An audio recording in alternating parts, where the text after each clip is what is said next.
Hello students, line में आप एक पर्टिकुलर पॉइंट से, let that point is P, ये पॉइंट से ये line vector R is equals to A plus lambda B, ये लेंथ ऑफ परपेंडिकुलर PQ मुझे फाइंड आउट करना है।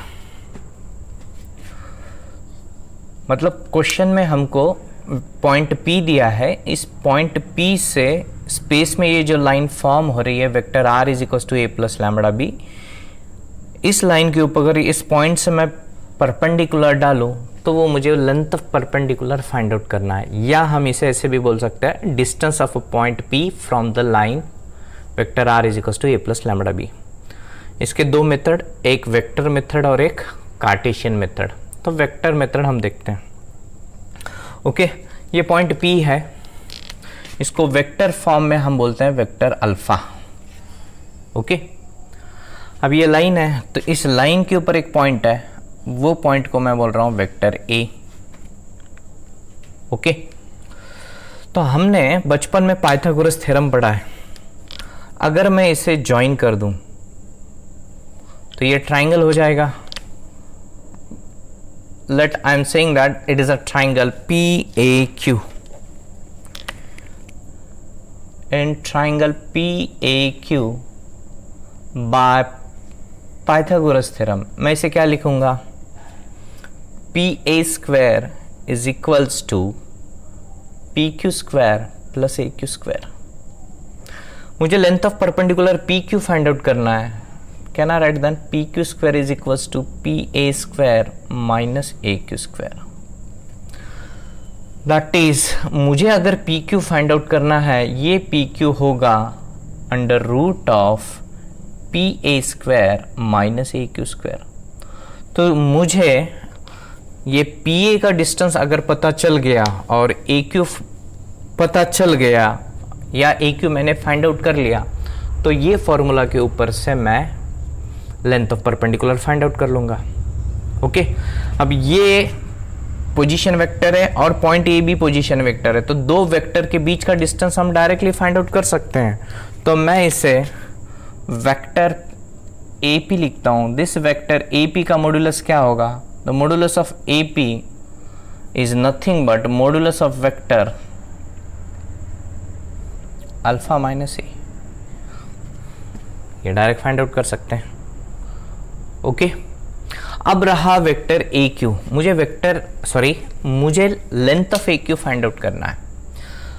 तो वेक्टर में कॉन्सेप्ट है, अगर वेक्टर PQ हो, ये वेक्टर है और ये जो लाइन के अलोंग जो वेक्टर है वो मेरा वेक्टर है वेक्टर B। तो AQ का मुझे लेंथ फाइंड आउट करना है। The length of AQ is equals to, the length of AQ is equals to, or length of AQ is nothing but the projection of vector AP is along this line, that means along this vector B, that is projection of vector AP along vector B। तो हम इसे कैसे लिखेंगे? It's a vector AP dot vector B divided by vector P, length of vector B। Okay, the length of AQ is nothing but the projection of vector AP along the vector B। तो AQ मुझे पता चल गया, AP मुझे पता है। AP means it is a vector alpha minus A dot vector B divided by B। AP का length पता चल गया, AQ का लेंथ पता चल गया, इन दोनों की वैल्यू मैं इसके अंदर सब्सटीट्यूट कर दूंगा और मेरा length of perpendicular PQ find out करना। अगर मुझे डायरेक्ट फार्मूला के फॉर्म में लिखना हो तो मैं इसे ऐसे भी लिख सकता हूँ, PA स्क्वायर कहो या AP स्क्वायर कहो, सेम है। I am writing it as vector alpha minus A whole square minus vector AQ square is nothing but vector alpha minus A dot vector B by B square is equals to PQ। इसको और shortcut में लिखना हो तो आप इसे ऐसे भी लिख सकते हैं, वेक्टर अल्फा माइनस ए square minus vector alpha minus ए डॉट, किसी भी वेक्टर को उसके मैग्नीट्यूड से डिवाइड करेंगे तो हमको मिल जाएगा unit vector square is equals to P Q. It is the procedure to find the length of perpendicular from a point on a line in the vector form. Concept समझ में आ रहा है? कळत आहे ना? हे आपण कोणत्या फॉर्ममध्ये पाहिलं? वेक्टर फॉर्ममध्ये पाहिलं. आता हीच प्रोसिजर आपण कार्टेशियन फॉर्ममध्ये बघू, कारण की एक्झाममध्ये क्वेश्चन जर वेक्टर फॉर्ममध्ये आलं तर मला वेक्टर फॉर्ममध्ये सोडवावं लागतं आणि कार्टेशियन फॉर्ममध्ये आलं तर मला कार्टेशियन फॉर्ममध्ये सोडवावं लागतं. म्हणजे मला दोन्ही मेथड माहीत असायला पाहिजे. क्लिअर आहे? पी पॉइंट आहे,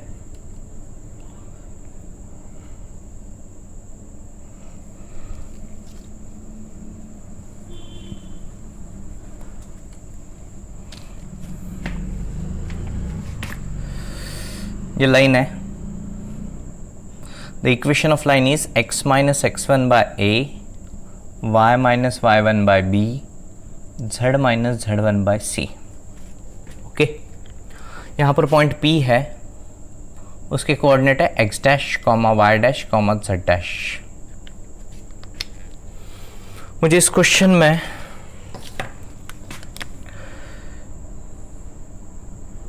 पी क्यू ये लेंथ ऑफ परपेंडिकुलर भी फाइंड आउट करना है और ये फुट ऑफ परपेंडिकुलर क्यू, इसे हम फुट ऑफ परपेंडिकुलर बोलते हैं, इसके मुझे कोऑर्डिनेट भी फाइंड आउट करना है.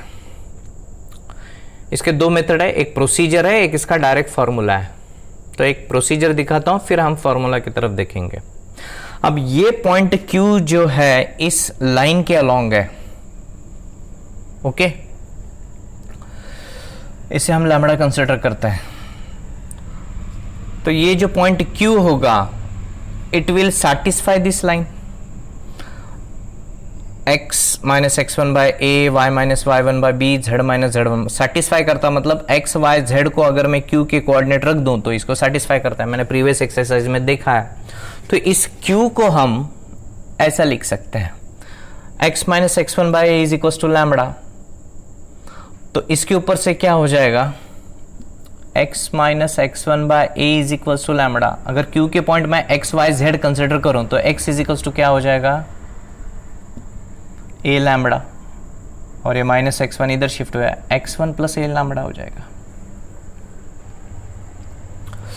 y की वैल्यू क्या हो जाएगी, y1 प्लस b लैम्बडा, और z की वैल्यू क्या हो जाएगी, c1 plus z1 plus c lambda. Okay, मतलब Q के कोऑर्डिनेट क्या हो गए,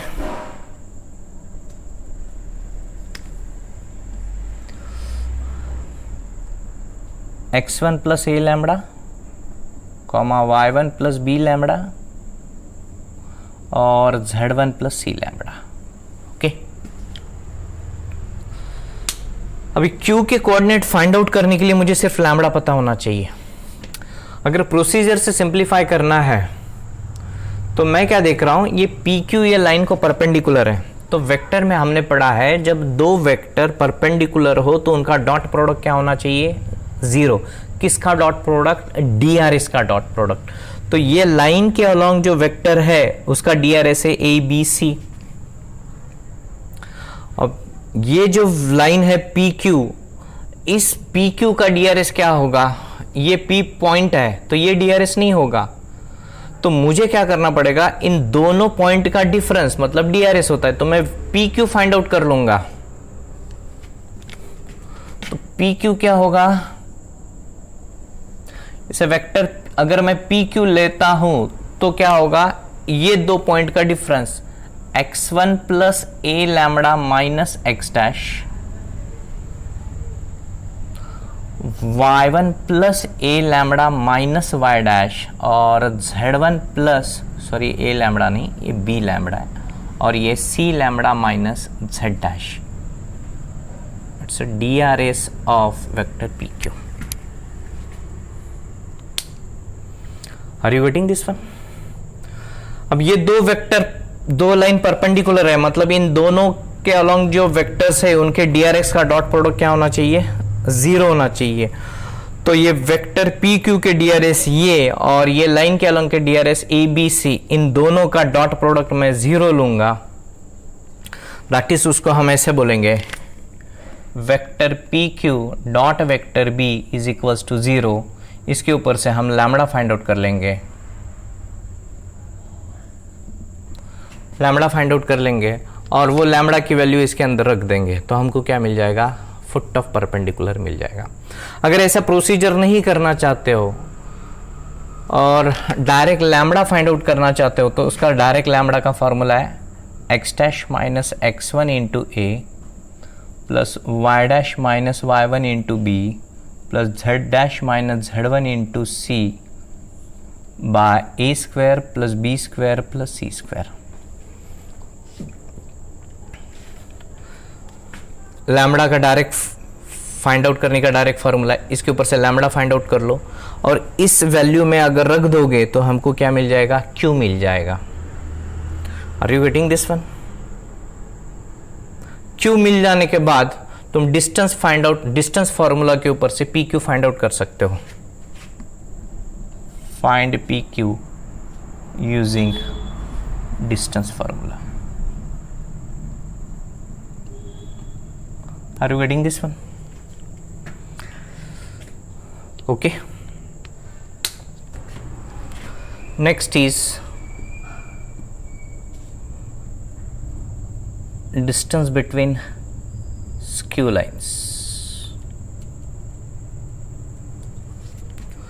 स्पेस में दो लाइन हो, first one is vector R is equals to vector A1 plus lambda vector B1 और सेकेंड लाइन हो vector R is equals to vector A2 plus mu vector B2। ये दो स्क्यू लाइन्स है। इसे हम स्क्यू लाइन्स कैसे समझे, space में जब दो लाइन हो और उनके ये जो दो DRS है वो अलग अलग होंगे तो हम बोलेंगे वो लाइन्स स्क्यू लाइन्स है। स्क्यू लाइन्स मतलब स्पेस में ऐसे लाइन्स वो जो पैरेलल भी नहीं है और इंटरसेक्टिंग भी नहीं है। स्पेस में ऐसे लाइन्स जो पैरेलल भी नहीं है और इंटरसेक्टिंग भी नहीं है। तो ऐसे दो लाइन है, ये लाइन 1 है और ये लाइन 2 है। अब मुझे क्या फाइंड आउट करना है, इन दो लाइंस के बीच का शॉर्टेस्ट डिस्टेंस फाइंड आउट करना है। This shortest distance is equals to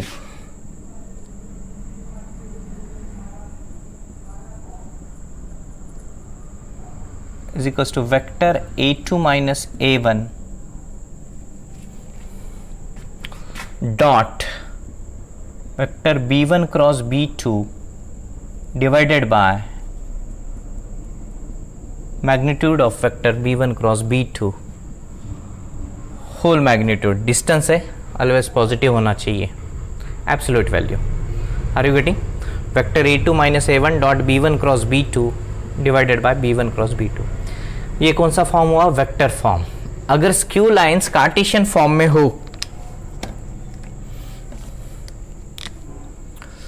x minus x1 by A1, y minus y1 by B1, z minus z1 by C1 और सेकंड लाइन हो x minus x2 by A2, y minus y2 by B2 और z minus z1 bye C2।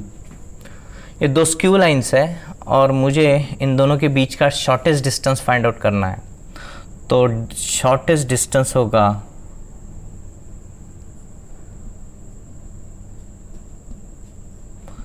x2 minus x1, y2 minus y1, z2 minus z1, a1 b1 c1, a2 b2 c2। Determinant में आपने देखा है ये whole divided by इन root. अब लेना कैसे है, a1 b2 minus a2 b1, a1 b2 minus a2 b1 square. फिर आगे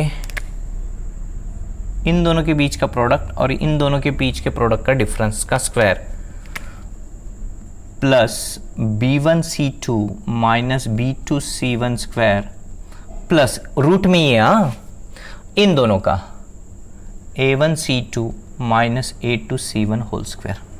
डायरेक्ट फार्मूला है, कार्टेशियन फॉर्म है तो ये फार्मूला लेके सिंप्लीफाई करना है, वेक्टर फॉर्म है तो ऐसे लेके सिंप्लीफाई करना है। It is the distance between skew lines. Okay, अब देखो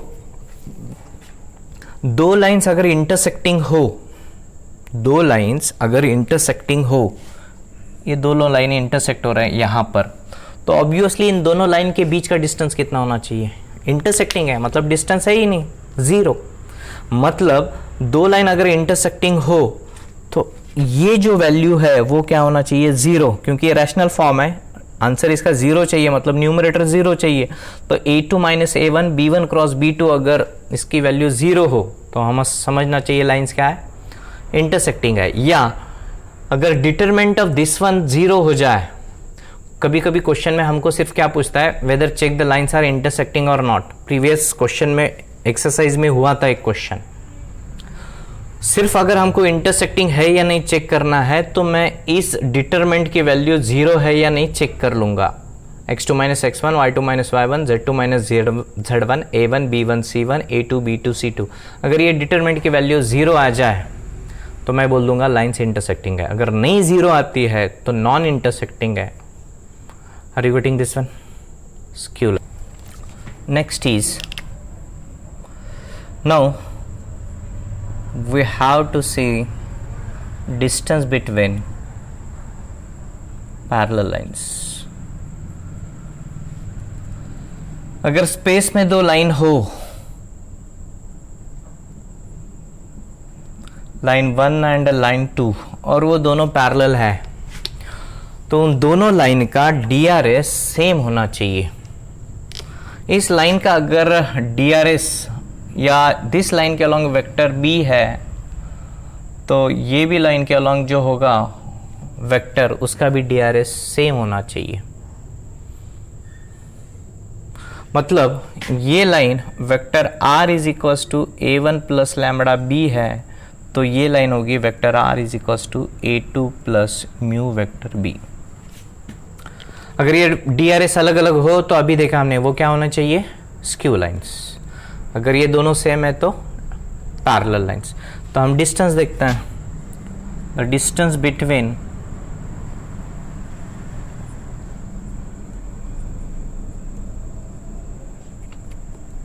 parallel lines that is equals to vector a2 minus a1 cross vector b divided by b। या आप इसे ऐसे भी लिख सकते हो, vector a2 minus a1 cross unit vector b। Okay, पिछले इसमें डॉट प्रोडक्ट आया है, इसमें इसको क्रॉस प्रोडक्ट आया है। उसकी स्पेशल थ्योरी है, वो समझाना पड़ेगा तब समझ में आता है वो क्यों लिया है ऐसा। ये जो फॉर्मूले है, दिस ऑल दीज आर फॉर्मूले only with respect to we are studying CET and theory level.